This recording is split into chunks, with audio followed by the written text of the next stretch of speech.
The lowest of the floors they occupy, the second floor, is what brownstone residents know as the parlor floor, with larger rooms and higher ceilings than the rest of the dwelling.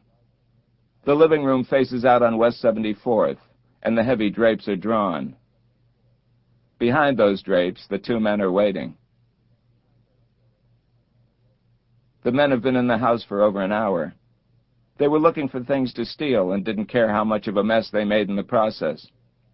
They filled a couple of pillowcases with what they'd selected, and these are in the living room now. They could have shouldered them and left before the Hollanders came home, and now, as one sits and the other paces, I can imagine them thinking of doing just that. They've already done a good night's work. They could go home now. But no, it's too late now. The Hollanders have arrived. They're climbing the half-flight of marble steps to their front door.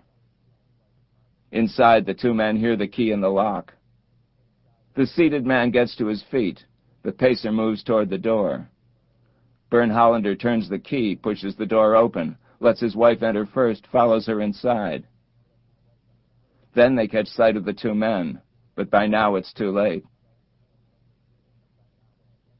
I could tell you what they did, what they said, how the Hollanders begged and tried to bargain, and how the two men did what they'd already decided to do. How they shot Byrne Hollander 3 times with a silenced .22 automatic, twice in the heart and once in the temple. How one of them raped Susan Hollander fore and aft, ejaculating into her anus, and then thrust the fireplace poker into her vagina, before the other man, out of mercy or the urge to get out of there, grabbed her by her long hair, yanked her head back forcefully enough to separate some hairs from her scalp, and cut her throat with a knife he'd found in the kitchen. I would be using my imagination, but that's part of the equipment for a policeman or a private detective. And so I have imagined the final moments of Byrne and Susan Hollander. Of course, I have gone much farther in my imagination than I have felt it necessary to recount here. The facts themselves go farther than I've gone here. The blood spatters, the semen traces, the physical evidence painstakingly gathered and recorded and assessed by the forensic technicians. Their daughter, Kristen, found the bodies. She'd spent the evening with friends in Chelsea and was going to stay over at a girlfriend's apartment in London Terrace, but that would have meant wearing the same clothes to work in the morning or else running home first to change. A man she just met offered her a ride home, and she took it. It was a few minutes after 1 when he pulled up and double-parked in front of the house on West 74th.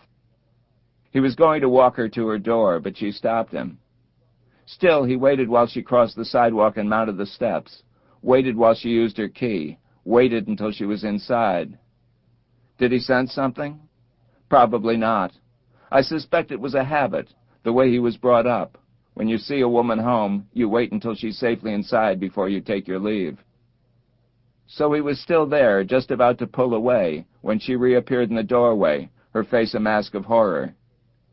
He killed the ignition and got out to see what was the matter. The story broke much too late for the morning papers, but it was the lead item on the local news, so Elaine and I learned about it at breakfast. The gal on New York One reported that the victims had attended a concert at Lincoln Center that evening, so we knew we'd been there listening to the same music with them. What we didn't know then was that they'd been at the patrons' reception and dinner as well. It was unsettling to think we'd been in the same concert hall with them, along with several thousand other people. It would be more unsettling later to realize that we'd all been part of a considerably more intimate gathering. A police canvass of the area turned up a neighbor who had spotted 2 men leaving a house, probably the Hollander house, sometime after midnight and before 1. She noticed their departure because each had a laundry bag slung over his shoulder. She didn't regard the sight as suspicious, never thinking they might be burglars, assuming instead that they were roommates, headed for the 24-hour laundromat around the corner on Amsterdam.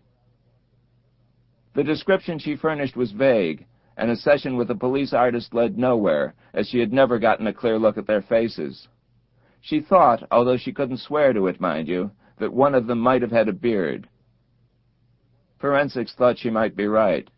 They'd recovered a couple of hairs that had almost certainly come from a man's beard, and you didn't need a DNA check to know they weren't Byrne Hollanders, as he was clean-shaven.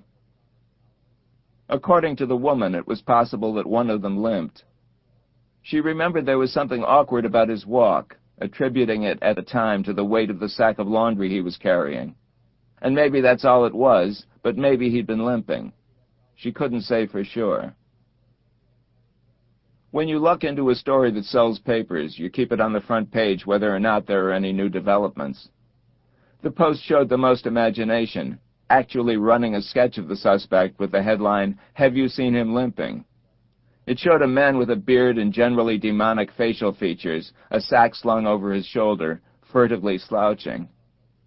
The implication, of course, was that this was a police sketch, but it was no such thing. Some staff artist at the paper had cobbled it up to order, and there it was on the front page, with the Post's readers urged to come up with a name to go with the imaginary face. And, of course, dozens of them did, flooding the police tip line, the number of which the paper had been considerate enough to furnish. One caller said the cops ought to take a look at a guy named Carl Ivanko. It was more the description than the sketch, really, that had brought Carl to mind, although there was something about the sketch that had triggered his action, even though it didn't bear much resemblance to Carl. The thing was, Carl had something wrong with his hip, and it gave him an awkward walk some of the time. It wasn't a limp, not exactly, but what it came down to was he walked funny. But then a lot of guys have a bum hip or a trick knee, and maybe had a beard once. What made the connection, see, was the poker, and that wasn't based on anything that happened, not as far as the caller knew. It was what he'd said, Carl, and he'd said it more than once. Of a woman who'd failed to reciprocate his interest, and of another woman who'd caught his eye on the street. "What I'd like to do," Carl said, "I'd like to take a hot poker and shove it up her cunt."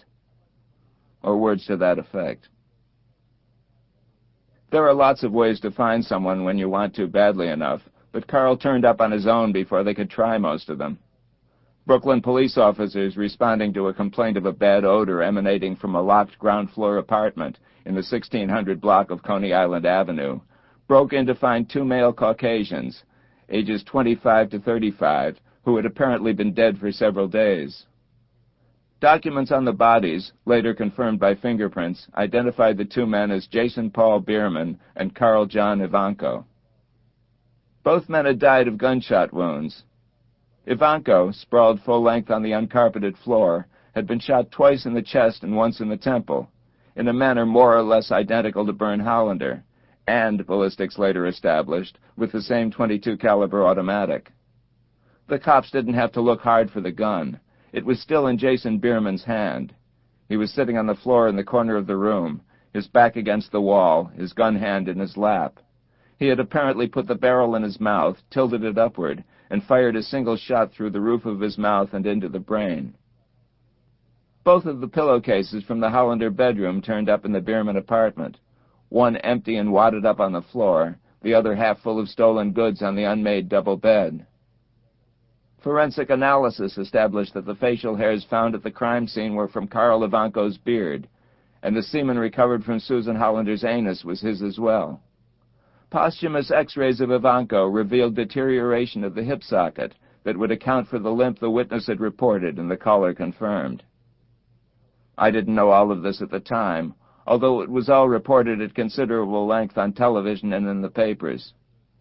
By then I had something else on my mind. Besides sending in a contribution, Elaine typically orders tickets to around a dozen concerts during the month-long Mostly Mozart Festival. I kept her company more often than not, and when business or inclination keeps me away, she can always find a friend to use my ticket. We went to the opening concert on Monday night, and our next tickets were for Thursday night, a sold-out affair with Alicia de la Rocha at the piano. By then we'd learned that the Hollanders had not only attended Monday's concert, but had been at the patrons' dinner as well. The killers had not yet been found, and Avery Fisher Hall was buzzing with the story. As far as I could tell, it was all anyone was talking about. That was Thursday. Saturday morning, the cops kicked the door in on Coney Island Avenue, and a few hours later the media had the story, and the city, especially that part of it that lived on the Upper West Side and went to concerts, breathed a sigh of relief. The killers were no longer at large, which was wonderful, and in fact they were dead, which was even better. The story would still be interesting enough to sell newspapers for several more days, maybe even a week, but it was already beginning to fade into the